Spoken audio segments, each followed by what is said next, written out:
I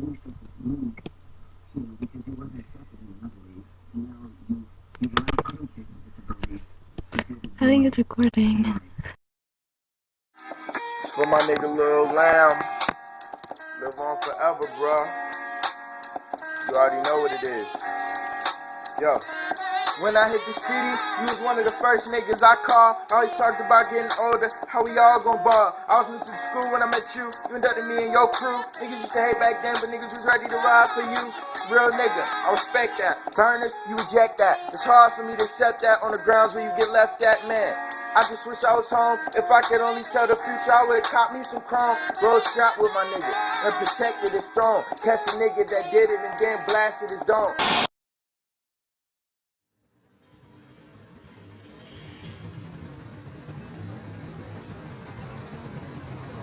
When you enter the Boxing gym, you can't help but notice the pictures on the wall. An everyday reminder of what happened that night at the beach. Cordaro, Lil Lamb, Simpkins had a gift. But first, we must introduce the man that bought him his first pair of boxing gloves. Man, I used to be a pretty good fighter on the street. And we used to take and put the gloves on around the neighborhood. And I used to bang everybody up with the gloves on, right? And I was real quick, real fast, pretty good street fighter and stuff like that.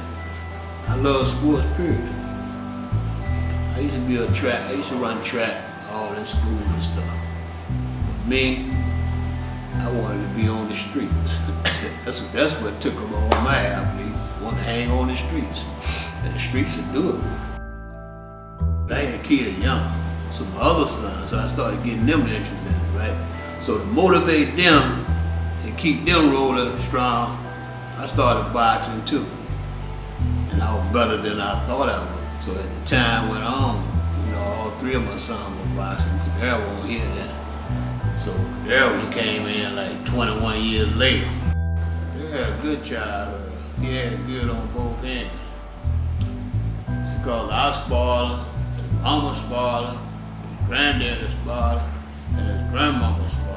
So he basically got most of anything that he wants. Like them Jordans. He would hit me up, man. Every time they come out, I'm down there standing in the line and all that stuff waiting on Jordan. Then if I ain't down there, his mama down there, he had a sweet light coming up. And so I didn't really want Cordaro to box. Cordaro kept seeing the pictures around the house. He kept on telling me he wanted to box, he wanted to box, he wanted to box, right? He was about 5 years old. So I said, okay, I'm gonna tell you what I'm gonna do. I'm gonna put you in karate to get you strong. So I put him in karate. Boy was doing so good in karate, he was so good at it, I didn't want to take him out of it, but he still wanted to box. So I said, okay, let's do it. So I took him, carried him to the gym in Norfolk. He wanted to spar with one of the guys, and the little kid could fight. That guy in the ring with this little kid named Cord. And boy, they were going there, Cordaro held his own. So that was it. Out there, Cordaro just took right off in that boxing, man. He was winning some of everything.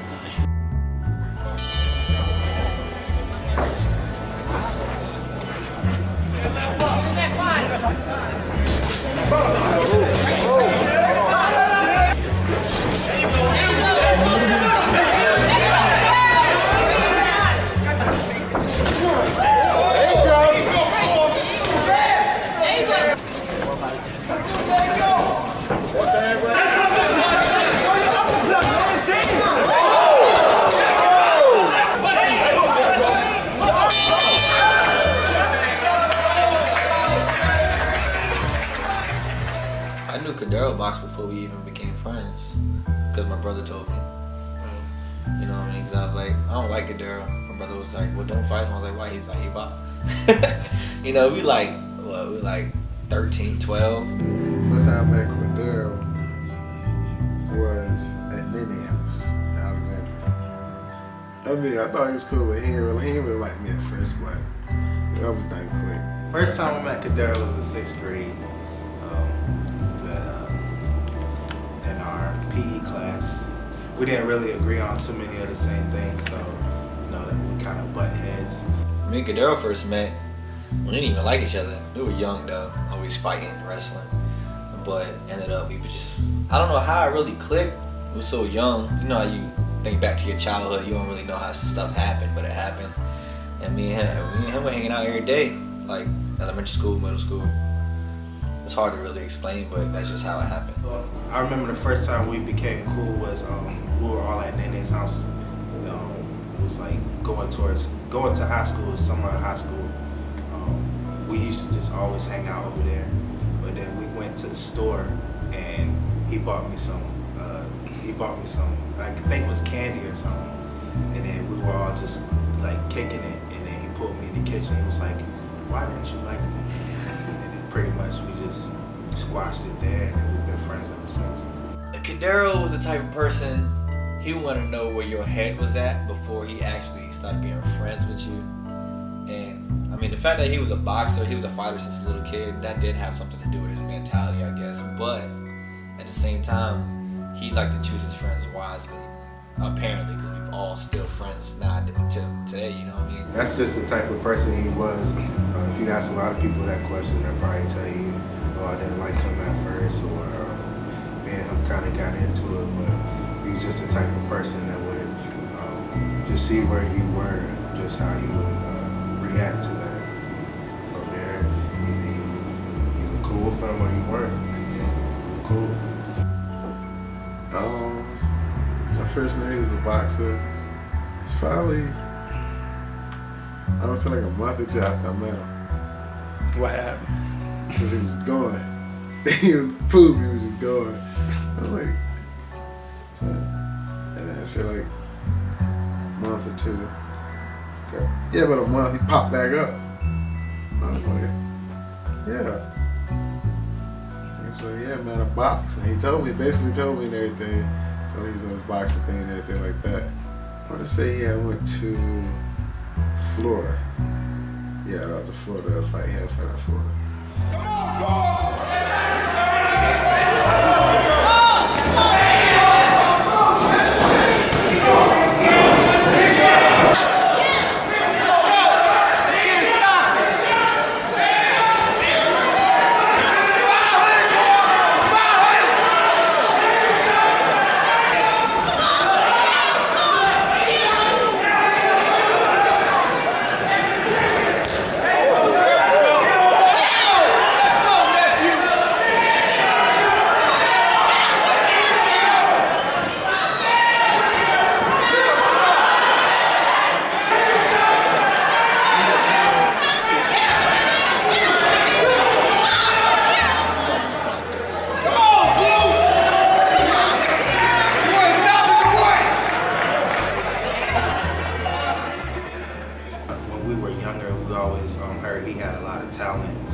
Walk around with his medals on and, you know, his t-shirts and stuff. So he was always very humble though, because, you know, he never really bragged about how great he was.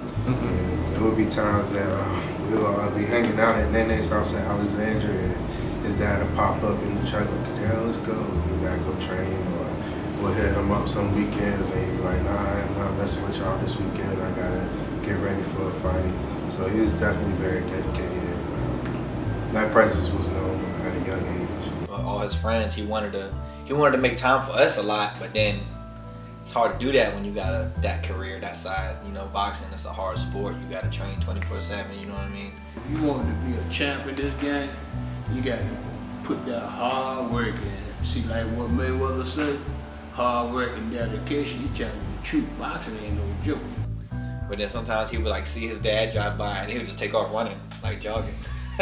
Like my dad coming, I gotta start jogging. So yeah. But their work effort in the gym, man, was awesome. You know, like I ain't never had to tell him to run. He gets up every morning and go running. He didn't feel right if he ain't running. Like you guys, like you be driving and stuff, you'll see this man just run past. Like I mean, we all had one day and ran a Mount Trashmore. I think I did 2 laps. Him and Nene did 3 laps. No, Nene did 3 laps. I think Cordaro did 4. Around Mount Trashmore, the whole big jump. And the last one he sprinted because he was by himself. It was ridiculous. Like, Buddy lost his money better than he couldn't run around Mount Trashmore 10 times. And he did it. His work effort, man, was great. You know, like, I believe in my heart, one day he probably will have won a world champion. I really do. His style, his form was like perfect. Like, and I've seen like HBO, I've seen pay-per-view, but like seeing Cordaro box, it was like you knew like he was the next thing. You know what I mean? You just knew. He didn't lose a whole lot of fights. I think about, I say out of 200 fights, Darryl might have lost a good 20. Not really lost 20, but didn't get the decision. I know, me myself personally, only time I ever seen Cordaro, I've seen him really lose about 3 fights. My personal opinion. But the rest of them fights, man, he didn't really lose them fights. It was just bad decisions.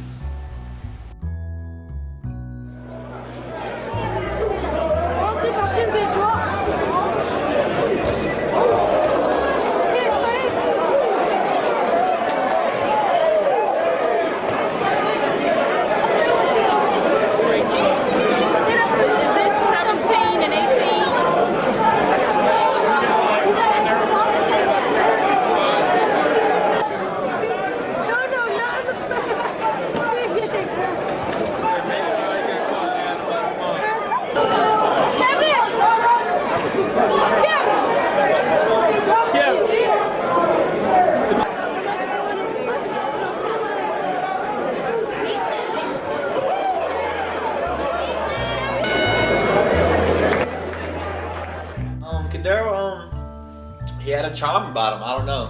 You know, he had a charm about him.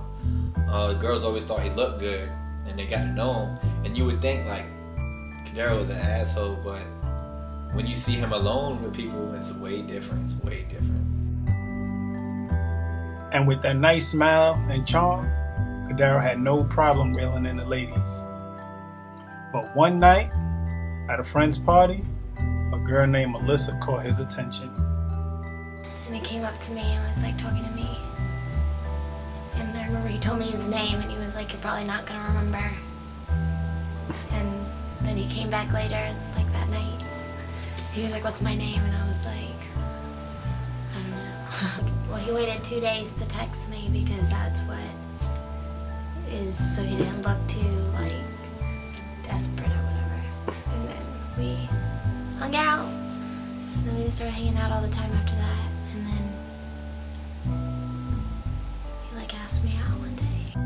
Melissa was probably one of the most consistent, definite relationships he had that he didn't want to admit, because at first, like, you didn't even know about them. Just the way Cordaro is with women and stuff, he's a very passionate person, so he's passionate with his women also. And I could tell just with Melissa, it was just a different type of passion between them that they shared. Being that they're just two totally different, opposite people.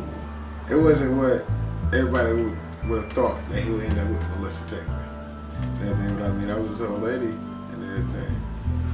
Fell in love with her. But he came to me one day. He was like, "Nene, I really like this. I really do like her. I think I love her." And I was like, "Well, all right." And I mean, I could already tell at that point in time. I could already tell. And I'm like, "Well, tell her." He was like, "I already have." So, yeah. I mean, he owned up to it, and that was his girlfriend. You know. It was Memorial Day weekend. And we all was at the beach. Melissa was there with her and her friends, and then Cordaro was there with us, so we were all just chilling. And then, like, before we left, I seen Cordaro go over there and talk to her. I saw him and I like spoke to him. And then like after that day, he was like glued to my hip.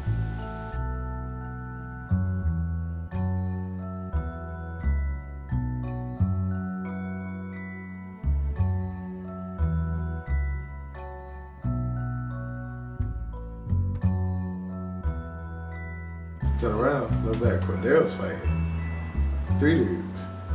But he's still on his feet though. And then I see Darius shoot right past me, and then him and the one guy just start fighting.